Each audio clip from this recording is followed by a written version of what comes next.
महान पश्चाताप। मैं बहुत बड़े भ्रम में था। मैंने माना था कि पृथ्वी वीरों के द्वारा भोगी जाती है, और ऐसे भ्रम में नहीं था। सिद्धांत भी कहता है वीर भोग्या वसुंधरा। लेकिन हाँ, जिस समय हमारे बंदियों ने घोषणा की, एक बार घोषणाएं सातों द्वीपांतरों में हो चुकी हैं, देश देश संदेश पठे, आप लोग सब सुन करके आए। पुनः प्रसारण किया गया रंगशाला के माध्यम से। सुना आप लोगों ने, सुनने को प्रांत उद्यत हुए, अजगौ के पास गए, बल का प्रयोग किया। यहां तक ठीक था, लेकिन एक एक नेपाल बल का प्रयोग करता। एक नहीं, भावावेश में आ गए। दो नहीं, चार नहीं, हद तो यहां तक कर दिया आप लोगों ने कि भूप साहस 10 एक ही वारा और लगे उठावन टरई नटारा। अब जरा आप लोग सोचो, आप लोग भी बेटी वाले हो। मान लीजिए कि यदि 10,000 राजाओं के द्वारा इस अजगौ का खंडन हो जाता, क्या करता मैं? या तो आप लोगों में युद्ध होता, लड़ते मरते कटते, जब एक बचता तब उसके साथ में बेटी सीता का विवाह करता, या फिर क्या मैं इसके 10,000 टुकड़े करता? किसी मंदिर का प्रसाद है। इतनी बड़ी हंसी, इतना बड़ा उपहास आज के पहले न किसी पिता की हुई होगी और न आगे होगी। अब तो केवल निवेदन पूर्वक कहना चाहता हूं कि आप लोग अब चले जाएं मेरी मिथिला को छोड़ करके। अब अगर इतने पर भी आप लोगों ने मेरी मिथिला का परित्याग नहीं किया तो समझ लीजिए क्रोध है। बोले वचन रोष जनुसाने। ये तो आप जानते होंगे कि जहां पर क्रोध होता है वहां पर बोध की समाप्ति हो जाती है, विवेक शून्यता हो जाती है। हो सकता है कि इन्हें ऐसे शब्दों का प्रयोग हो जाए आप लोगों के लिए मेरे द्वारा जो आप लोगों को अच्छे न लगे। अब आप यही कहेंगे कि हम राजा जनक के यहाँ पर गए थे और जनक ने हमको अपमानित कर दिया। तो पहले तो निवेदन, अब अगर इतने पर भी आप लोग मेरी मिथिला का परित्याग नहीं कर रहे हैं, आज एक जनक नहीं कुछ बोलेगा, आज एक योगी नहीं बोलेगा, आज एक असहाय निर्बल बेटी का पिता कुछ कहने के लिए विवश हो रहा है और कहना चाहता है बेटी अपने हृदय को मत दुखी करो। क्या तुम कह रही थी कि मां ये धनुष आपके पति का है? तुम्हें प्रार्थना करने की आवश्यकता नहीं है बेटी, जब तक तुम्हारा पिता जीवित है। आज मैं तुम्हें आश्वस्त कर रहा हूं कि अगर तुम्हारी मांग नहीं भरवा पाया तो अपने प्राण छोड़ दूंगा, लेकिन बेटी को कुंवारी नहीं देखूंगा।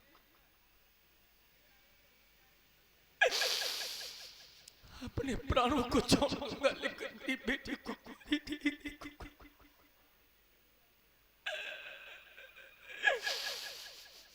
आज जो बेटी तुमने प्रार्थना की है, मेरे हृदय में आघात पहुंचा है कि मेरे सामने मेरी बेटी प्रार्थना कर रही थी। नहीं बेटी,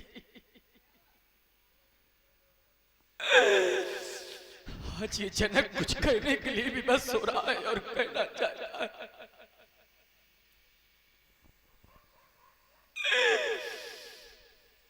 कि यहाँ श्री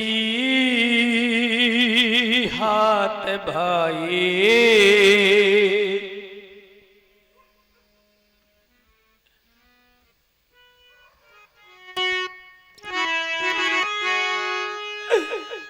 कि यहाँ श्री हाथ भाई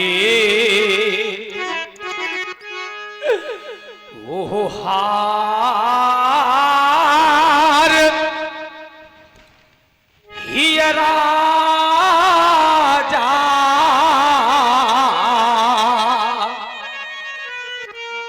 हृदय से हार मान गए हो, और हृदय से हार मानने को उपरांत आप लोगों ने मेरी मिथिला का परित्याग नहीं किया।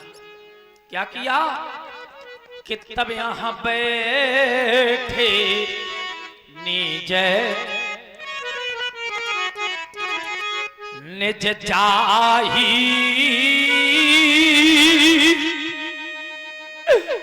ये समाजा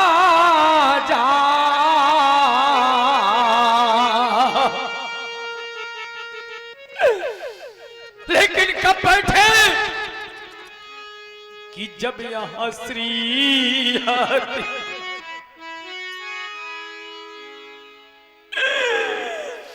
दुर्भाग्य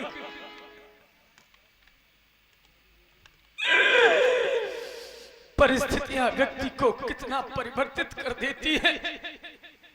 जिस व्यक्ति के जीवन में कभी कोई क्रोध ना आया हो,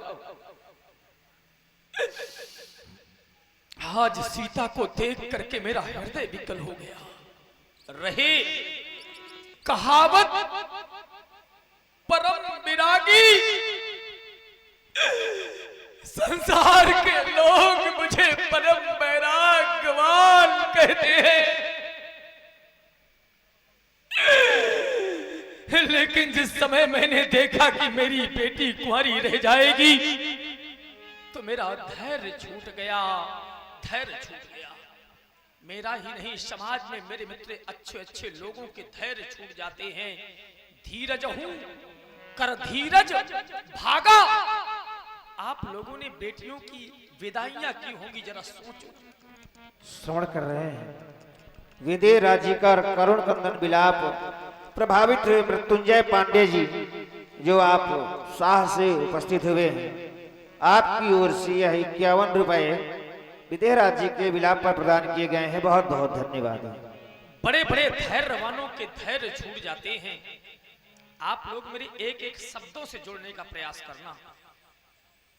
संसार में बेटी चाहे किसी धनवान की हो और चाहे बेटी निर्धन की हो, लेकिन जिस समय मैया अपनी उदर से कन्या को जन्म दे देती है और बेटी को पाल पोस करके बड़ा कर देती है मेरे मित्रों, और जिस समय पिता अपने हाथों से बेटी को उठा करके विदा करता है, बड़े बड़े धैर्यवानों के धैर्य छूट जाते हैं।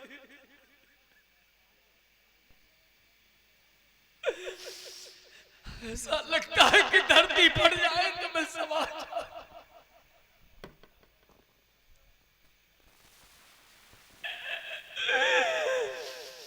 लेकिन अपनी बेटी को कैसे विदा कर पाऊं, कैसे विदा कर पाऊं।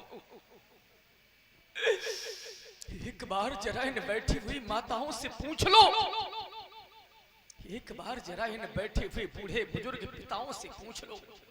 हम तो कहा करते हैं कि बेटी को चाहे सब कुछ दे दो, चाहे संसार का जितना बड़ा धनवान से धनवान व्यक्ति क्यों ना हो, और चाहे मेरे मित्र निर्धन हो, भीख मांग लेता है, कर्ज कर लेता है, लेकिन सोचता है कि बेटी को इतना धन दे करके विदा करूंगा कि मेरी बेटी जिस भी घर में जाए उसका जीवन हंसी खुशी से बीते, उसका जीवन हंसी खुशी से बीते। लेकिन जरा सोचो, क्या धन देने के बदले कोई भी माँ, कोई भी पिता अपनी बेटी की विदाई प्रसन्नता से कर पाता है? नहीं कर पाता है। मैंने तो देखा है, विचार करें आप लोग। और हम तो कहा करते हैं कि बेटी को चाहे सब कुछ दे दो, पर दिल में संतोष नहीं होता। क्या होता है? ये बेटी की प्रथम विदाई में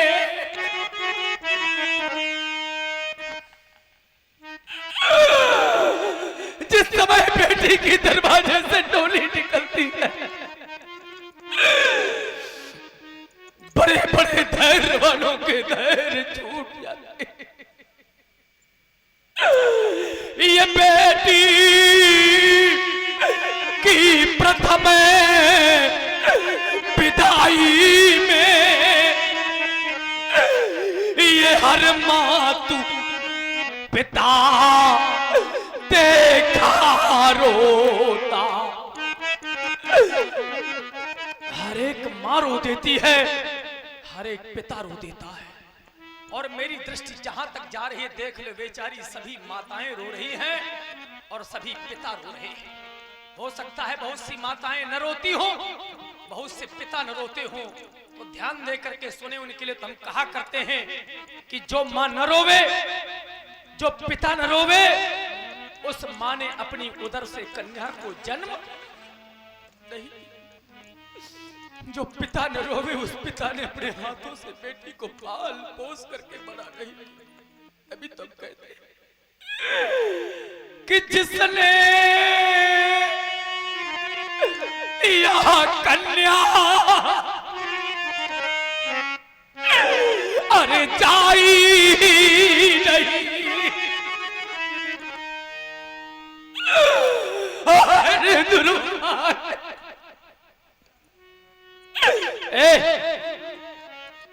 शांत बैठो, नहीं हंस जाओ।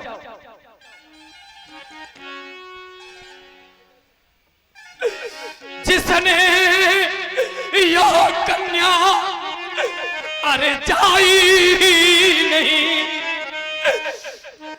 वो कन्या का दुख क्या जाने।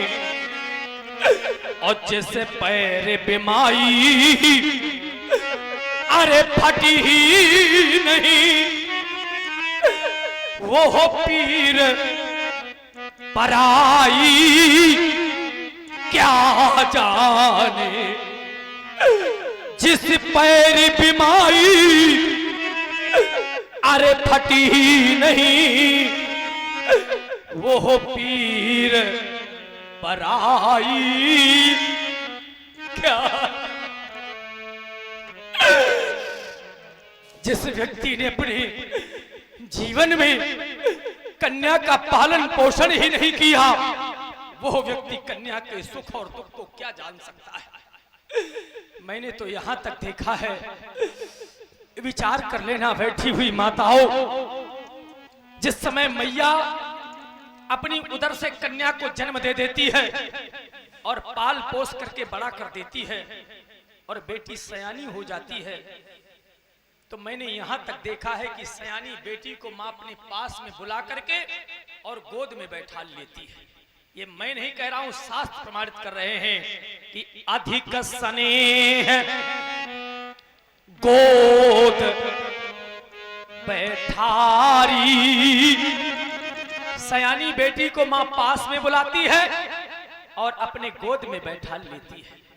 क्या इतने में शांति मिल जाती है? नहीं। कहती है बेटी मेरे हृदय से लग जा। बहुरी बहुरी भेंटे महतारी। बार बार मैया अपनी बेटी को गले से लगाती है और कहती है बेटी अब तो तू मुझको छोड़ करके चली जाएगी, मेरे हृदय से लग जा, मेरे सीने से लग जा।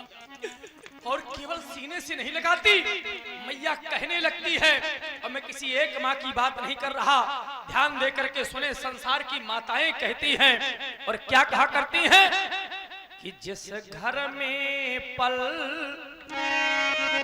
कर बड़ी हुई, मैया बेटी को गोद में बैठा लेती है, सीने से लगा लेती है और मैया कहने लगती है कि जिस घर में पले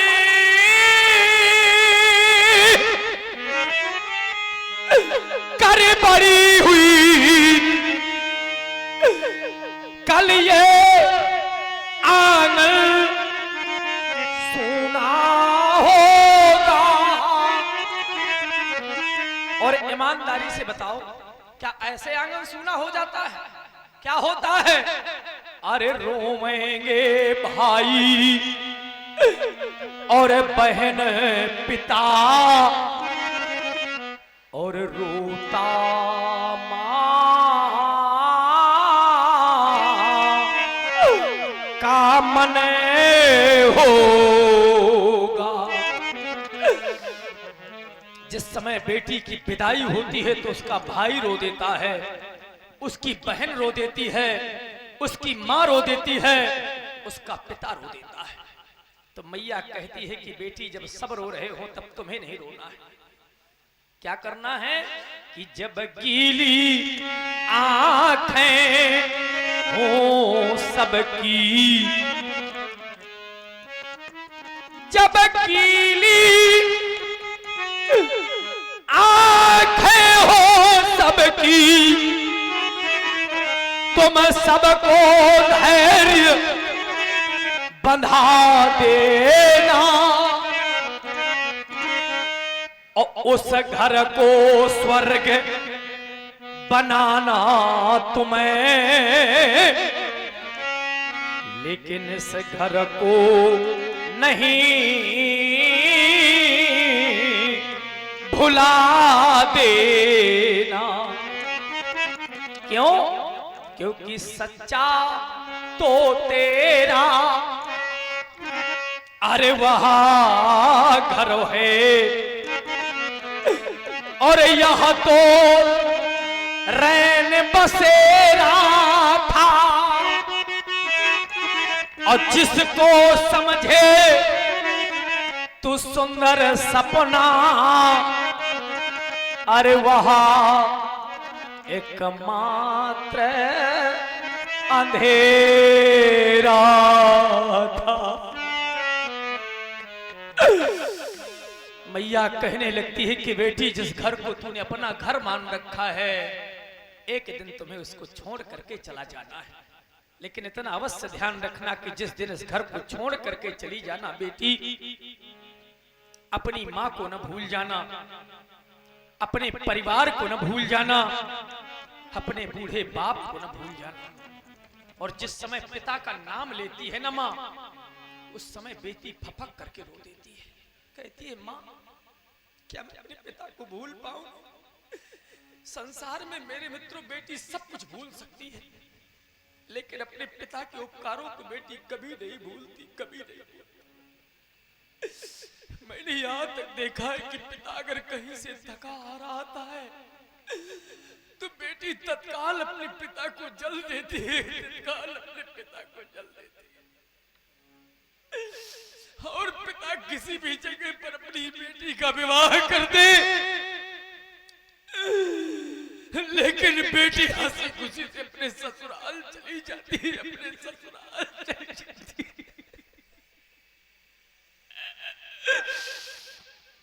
कभी भी अपने पिता से याचना नहीं करती मेरे मित्रों। मैं तो कहा करता हूं कि बेटी का जीवन एक संत से भी बढ़ करके होता है। संत अगर एक आश्रम बना लेता है तो मेरे मित्रों उसको नहीं छोड़ पाता।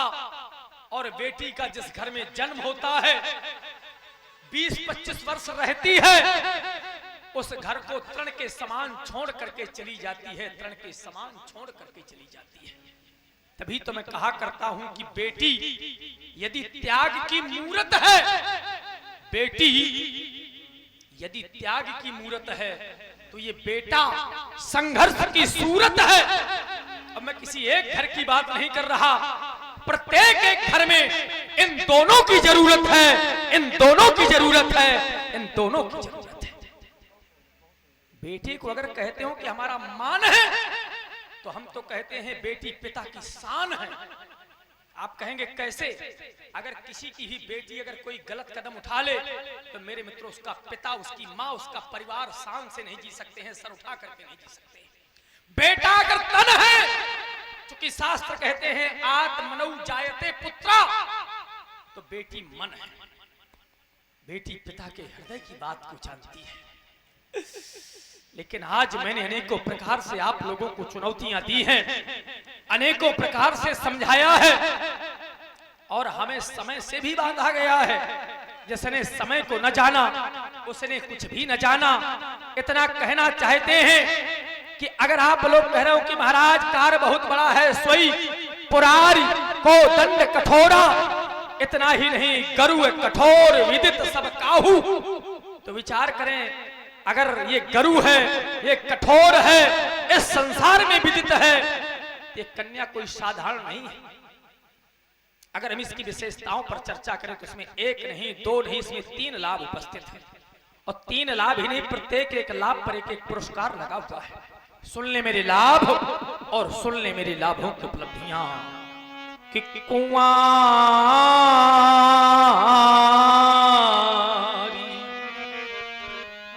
मैंने कह दिया कुंवरी, साधारण नहीं होगी चूंकि विशेषता लगी हुई है। कुंवरी मनो हरि बिजाए बड़ी, और यह कीरत अति कमुनी। लेकिन आज आप लोगों का दुर्भाग्य कहूं या अपना दुर्भाग्य कहूं या अपनी बेटी का दुर्भाग्य कहूं, क्यों? क्योंकि यह पावन वो हारी अब वो बिरंच जलू, सो अब रच्यो न धनु दमोनी। पावन हार बिरंच जलू, सो अब रच्यो न धनु दमोनी। मैंने लाभ सुनाए हैं, क्या आप लोगों को अच्छे नहीं लगे? जानना चाहता हूं, कृपया यहां कहा हूं काहे यह भय न भावा। यदि भावा अच्छा लगा तो फिर काहू न संकर यह चाप चढ़ावा। उठाना, चढ़ाना, तोड़ना तो बहुत दूर की बात, परिस्थितियां तो यहां तक आ गई हैं कि यहां रहू चढ़ाऊ बे तोरा बे मेरे भाई। पर यहां तिल भरी भूमि अब न सके हूं छोड़ाई। तिल मात्र नहीं उठा पाए, अपेक्षा करते हैं महाराज हमको वीर मान ले, हमको भटमानी मान ले, हमको वीरों की संज्ञा दे दे। तब तो यही कहना चाहता हूं कि अब जनी को माखे भटमानी। क्यों? क्योंकि यहां वीर ये विहीन और मैं जानी। वीर विहीन मही और मैं जानी। और कब जानी? जब ये दुर्गति सामने आनी। और जब दुर्गति सामने आनी तब वीर विहीन मही मैं जानी। और जब वीर विहीन मही मैं जानी तब बैठे बैठे क्या कर रहे हो? समाप्त हो गई आप लोगों की मेहमानी, चले जाओ मेरी मिथिला से। क्या अब और कुछ सुनने के लिए बैठे हो? आपका वीरत्व तो समाप्त हो गया है, आप लोगों का छत्रत्व तो समाप्त हो गया है, आप वीर कहलाने के योग्य नहीं रह गए हो। अब क्या इससे बड़ी बात मैं क्या कह सकता हूं? एक छत्री हूं, छत्रियों का वीरता भूषण होती है, लेकिन आज एक छत्री नेपाल कह रहा है कि वीर विहीन और मही मैं जानी। और जब वीर विहीन मही मैं जानी तो चले जाओ मेरी मिथिला से। अगर इतने पर भी मेरी मिथिला का परित्याग नहीं तो एक प्रतिबंध लगाने जा रहा हूं। अब प्रतिबंध क्या है? ये सभा, ये सभा करा दो भंग, चूंकि बिगड़ गया इस मिथिलेश की सभा। करा दो भंग, चूंकि बिगड़ गया इस मिथिलेश की इस रांग भूम का रंग, रांग भूम का रंग। क्या कोई समाज के अंतर्गत कहना चाहता है कि महाराज चलने दो सीता स्वयंवर? मैं कह रहा हूं ये सभा करा दो भंग, बिगड़ गया इस मिथिलेश की इस रांग भूम का रंग, रांग भूम का रंग। समाप्त हो गया सीता स्वयंवर, समाप्त हो गया मैथिली अधिवेशन, समाप्त हो गया, समाप्त हो गया, समाप्त। जनक वचन सुनी सब नर नारी, देख जान की भये दुखारी। माँ के लखन कुटिल भई भाई, रदपट फरकत नयन रिसो है। कही न सकत रघुवीर डर, लगे बचना जनुबाना। नाई रामा पद कमल सिर, बोले गिरा प्रमाण। मैथिली प्रतियोगिता के अंतर्गत आए हुए समस्त देश देशांतरों के राजाओं एवं महाराजाओं, आए हुए इंद्रपालों, महिपालों, भूपालों और सूरवीरों, श्रवण किया आप सभी लोगों ने राजा श्री जनक जी की वाणी को।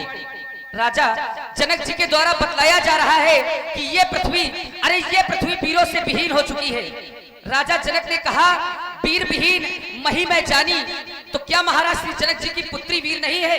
महाराज जनक, योगी जनक, जिस जगह पर, जिस समाज पर रघुवंशों का एक अंश भी उपस्थित हो, उस समाज पर ऐसे वचन बोलने का कोई साहस भी नहीं करता। परंतु आप तो अकील कोटि, अखंड नायक, मर्यादा पुरुषोत्तम प्रभु श्री राम जी के सामने वीरता की चुनौती दे रहे हैं।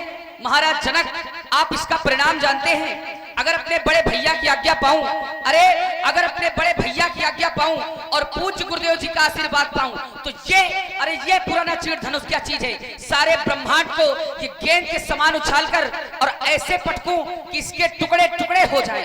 महाराज जनक सच्चे योद्धा, सच्चे छत्री अपमान नहीं सह सकते हैं। और के आगे विक्रम सिंह भैया देवागढ़ीवा से हैं, 50 रुपए प्रदान कर रहे हैं लखनलाल जी के चरणों में।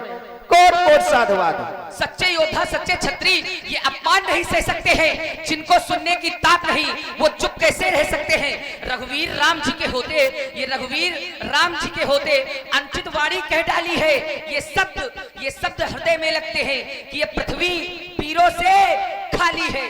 महाराज जनक, जिस समय इस धरती पर वीरों का जन्म लेना, वीरों का जन्म होना बंद हो जाएगा, उस समय इस धरती पर विदेशी साम्राज्य होगा।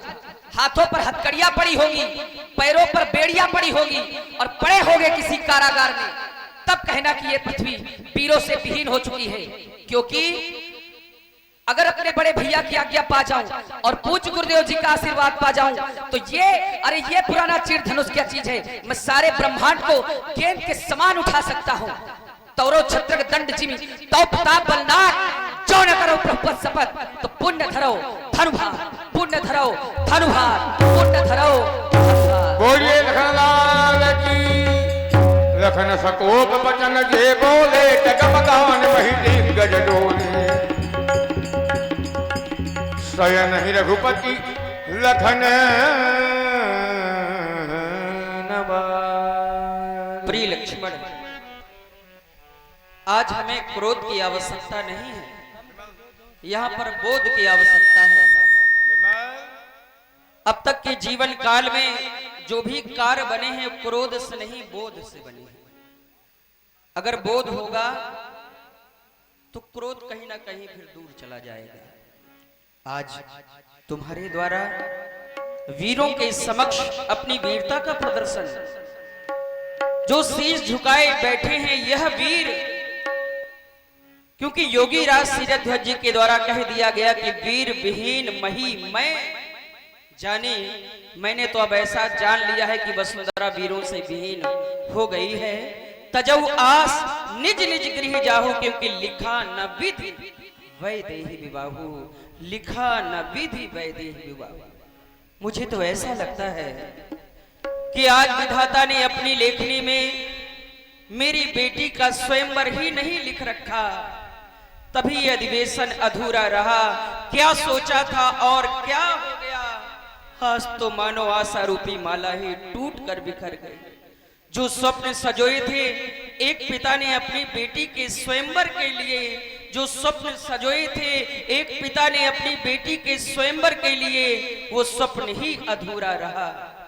हो भी क्यों ना, अगर विधाता ने बेटी दी है तो उस पिता का स्वप्न यही होता है इस जीवन में कि वह दिन कब आएगा जब मैं अपने हाथों से अपनी बेटी का कन्या दान करूंगा।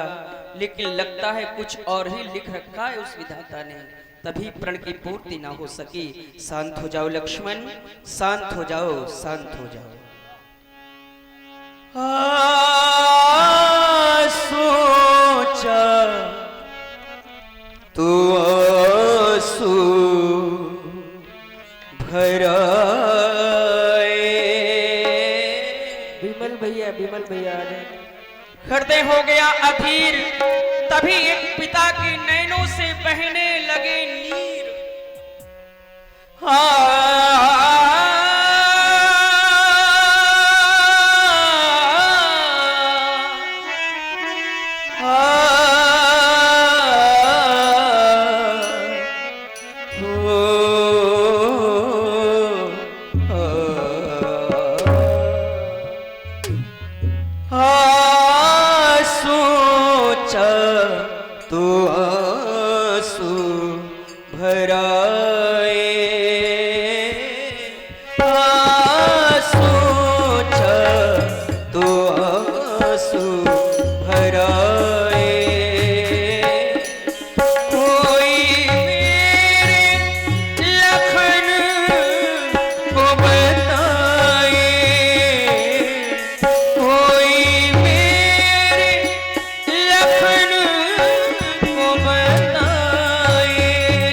दुखों की सीमा परे हो जाती है तो वही नैनों से नीर के रूप में बहता है।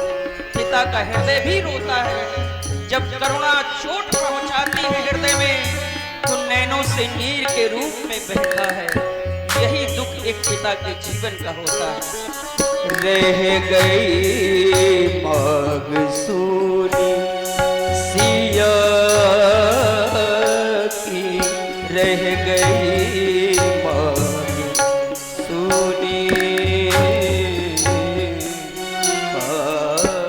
और श्रवण कर रहे हैं राम जी की वाणी को।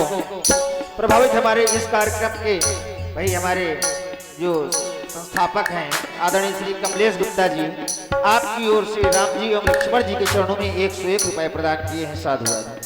रह गई जिंदगी बोझ बन कर, रह गई जिंदगी। यह जिंदगी बोझ बन गई है, क्या सोचा था और क्या हो गया। रह गई जिंदगी बोझ बन कर, रह गई जिंदगी बोझ बन कर, रह गई जिंदगी बोझ बन कर, रह गई जिंदगी बोझ बन कर। रोस साने वचन तब सुनाए, देखा तो आंसू भराए, देखा तो आंसू भराए। कोई मेरे लखन, कोई मेरे लखन को बताए, देखा तो आंसू भरा, देखा तो आंसू भराए, देखा तो आंसू और भरा। आदरणीय श्री मयंक त्रिपाठी जी, जो आप समिति उपाध्यक्ष हैं, आपकी ओर से दोनों राजकुमारों के चरणों में यह 101 रुपए प्रदान किए हैं।